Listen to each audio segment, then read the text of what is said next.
कोतवाली क्षेत्र का है, जहां इस संबंध में जो है प्रार्थी विनय मंडल के द्वारा थाना कोतवाली में लिखित शिकायत आवेदन प्रस्तुत किया गया है कि वर्ष 2019 और 2020 के दौरान जो है इस मामले के आरोपी संतोष मिश्रा के द्वारा जो है इन्हें 10 लाख रुपए उधारी के तौर पर जो है ब्याज पर दिया गया था। और इस दौरान जो है 2019-20 में जो है विनय मंडल के द्वारा 8.5 लाख रुपए जो है वापस कर दिया गया है। शेष 1.5 लाख रुपए बकाया होने से जो है उसे अतिशीघ्र वापस करने के संबंध में दबाव डाला जा रहा था। और इस संबंध में जो है आरोपी के द्वारा यह भी दबाव डाला जा रहा था कि प्रार्थी का ब्लैंक चेक हस्ताक्षरित करवा कर जो है आरोपी द्वारा रख लिया गया है और उसे बाउंस करवा कर जो है वैधानिक कार्रवाई कराई जाएगी और प्राथमिकी दर्ज कराई जाएगी।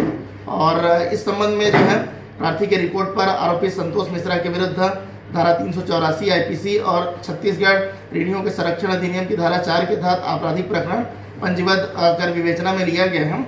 और इस मामले में आरोपी संतोष मिश्रा को गिरफ्तार किया गया है और संतोष मिश्रा के कब्जे से SBI, IDBI, HDFC, axis bank, bank of Baroda और अन्य बैंकों के करीब 15 ब्लैंक चेक जो हैं वो बरामद किए गए हैं। और साथ ही जो है बही खाता भी जो है इस मामले में बरामद किया गया है। और इस मामले में आरोपी को जो है गिरफ्तार कर लिया गया है, जिन्होंने अपना जुर्म स्वीकार कर लिया है। और अभी यह मामला थाना कोतवाली के अंतर्गत विवेचनाधीन है।